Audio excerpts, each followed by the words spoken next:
Bonjour, nous sommes le 3 septembre et il me tardait de faire une petite vidéo par rapport à septembre que je trouve que c'est un mois très intéressant. La transition de août à septembre, c'est une transition très subtile où les soirs par exemple sont un peu plus frais. Psychologiquement, c'est un peu la fin de quelque chose et le commencement de quelque chose d'autre. C'est un rythme un peu plus lent parce que l'été il fait très chaud, on profite au maximum. Et septembre, on se calme un petit peu, on revient un petit peu à soi, à l'essentiel. Septembre a plusieurs traditions dans le monde. Par exemple, il y a la tradition grecque. Et dans cette tradition, septembre correspond à la récolte. C'est une période où on récolte le blé ou alors des autres céréales. Il y a aussi des offrandes rituelles, par exemple les premiers blés ou les premiers fruits qui sont offerts à la terre en tant que symbole de gratitude.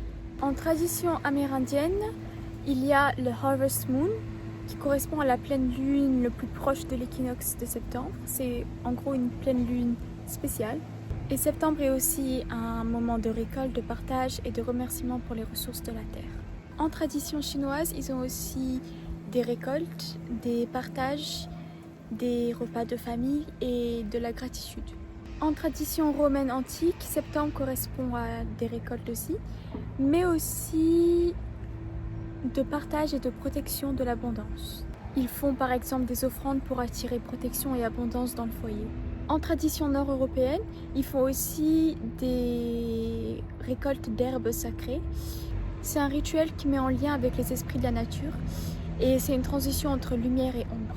Il y avait aussi d'autres croyances par rapport à septembre. Dans les années 1800, au 19e siècle, certains paysans disaient que récolter trop vite ou trop tard attirait la malchance et des problèmes économiques. Il y avait aussi d'autres croyances qui disaient que les feuilles qui tombaient avant l'équinoxe, c'était un mauvais présage. Certains journaux de l'époque donnaient même des prédictions basées sur la couleur et le moment où les feuilles tombaient. Le Harvest Moon aussi, par exemple, était utilisé pour prédire l'avenir. Dans certaines légendes rurales, septembre était un mois où les esprits pouvaient rentrer dans la maison. C'est pour ça que c'était de coutume d'accrocher des herbes séchées, d'allumer des chandelles ou alors d'avoir des petits rituels comme ça pour éloigner les mauvais esprits. Niveau scientifique, septembre et l'équinoxe de septembre, c'est ce qui annonce l'équilibre du jour et de la nuit. Le climat finira par changer et les températures par baisser.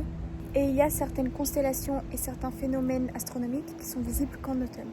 Par exemple, la galaxie d'Andromède peut être visible par nuit claire. La constellation de Pégase est visible dès septembre. La constellation de la Persée et le Dolphinus aussi sont visibles en septembre dans de nuits claires. En plein été, ces constellations sont trop proches du Soleil pour être visibles. En philosophie, pour Hegel par exemple, septembre c'est une transition. Pour Rousseau, c'était l'influence des saisons et l'influence de la nature sur l'âme humaine. Nietzsche, lui, mettait souvent en avant le poids de la nostalgie sur le renouveau.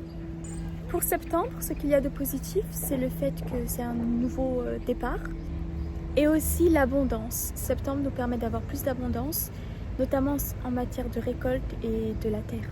Septembre nous permet aussi d'être plus en lien avec la nature, par exemple en observant la pleine lune. Et c'est un cycle introspectif où on accueille certaines idées, certaines résolutions pour une nouvelle année à venir, une année scolaire par exemple. Mais il y a aussi des controverses par rapport à septembre. Par exemple, certaines personnes pensent que c'est là où les mauvais esprits peuvent arriver parce que c'est en septembre que les esprits rentrent en lien avec le monde visible. Certains font très attention aux récoltes et aux pleines lunes. Par exemple, ils associent la pleine lune avec des sorts, avec un peu de la magie noire. Donc pour certains, septembre c'est un moment vulnérable où le monde spirituel et le monde des humains se rapprochent. Pour la nature aussi, septembre est une transition. Les fleurs connaissent leur dernier souffle et les arbres par exemple se préparent à stocker de l'énergie pour l'hiver. Les premières noisettes, les premières châtaignes tombent et ça c'est un signe que la saison a commencé. Mais il y a d'autres animaux qui deviennent plus actifs en septembre comme les chauves-souris, les renards, les hérissons ou les insectes crépusculaires. On peut aussi voir des oiseaux migrateurs qui se préparent à migrer.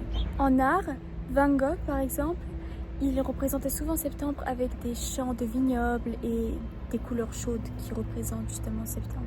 Pissarro, lui, mettait en avant la lumière douce d'automne et des dessins post-récolte. Puis, plusieurs poètes comme Emily Dickinson ou Victor Hugo représentent septembre comme un moment de réflexion et d'introspection douce. Il y a plusieurs questions sans réponse qui restent, comme par exemple qu'est-ce que septembre signifie vraiment, nostalgie ou renouveau, comment chaque être vivant perçoit septembre. Voilà, c'est la fin de la vidéo, j'espère que ça vous a plu. Vous, qu'est-ce que vous en pensez de septembre? Merci d'avoir regardé.